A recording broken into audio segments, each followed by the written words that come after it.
Hola, mi nombre es Mariana y hoy vamos a hablar sobre la gradiente de una función escalar y cómo este concepto es tan importante desde un punto de vista económico para la optimización, maximización y análisis marginal multivariante. Vamos a comenzar por definir qué es una función escalar. Primero recordemos que una función escalar es simplemente una función que recibe varios valores y que devuelve un solo número.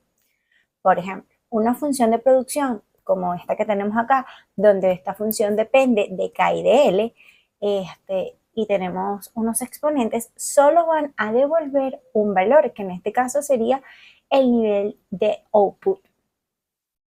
Acá tenemos otro ejemplo, que es una función de beneficios, en donde está en función de Q1 y Q2. Dando esta función nos va a dar como resultado un solo valor, que es las ganancias total.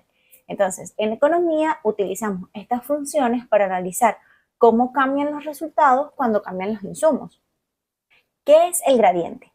El gradiente es un vector que nos indica hacia dónde crece más rápido una función. Si pensamos en la función como una montaña, el gradiente señala la dirección de mayor pendiente y su magnitud muestra qué tan empinada es. Acá podemos ver cómo matemáticamente podemos obtener este gradiente por medio de las derivadas parciales de cada variable. Es como convertir una función en un vector que resume cómo va cambiando. Acá tenemos un ejemplo matemático algo sencillo, pero nos va a servir para entender cómo funciona esta gradiente de una función escalar. Tenemos una función que depende de x y depende de y.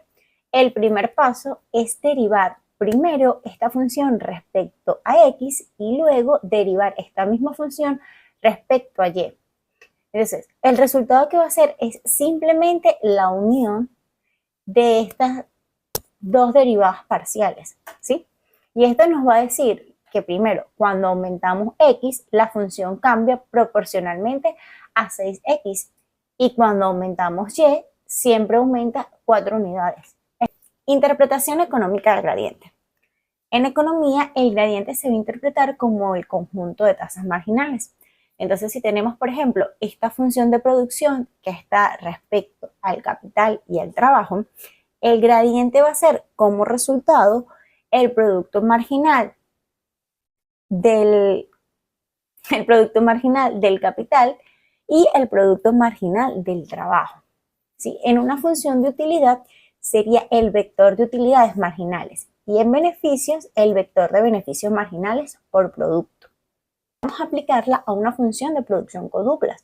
Vamos a tomar una función conocida de producción que depende del capital y del trabajo con unos valores específicos para este ejemplo, y lo primero que vamos a hacer nuevamente va a ser primero derivar respecto al capital y luego derivar respecto al trabajo. Entonces, nuevamente, nuestra gradiente va a ser la derivada parcial respecto al capital y la derivada parcial respecto al trabajo. Entonces vemos como cada componente representa cómo cambia la producción cuando ajustamos uno de los insumos manteniendo el otro constante. Esta información es clave para decidir cómo asignar los recursos o determinar la condición óptima de eficiencia marginal. Aquí tenemos la aplicación a una maximización de beneficios. Tenemos una función de beneficios respecto a Q1 y a Q2 y la gradiente va a ser nuevamente la derivada parcial respecto a Q1 primero, coma la derivada parcial respecto a Q2. Para encontrar el máximo, igualaríamos la gradiente a 0, es decir, buscando el beneficio marginal igual a 0 para cada producto. Esto nos da exactamente cuáles son los niveles óptimos de Q1 y de Q2 que maximizan las ganancias.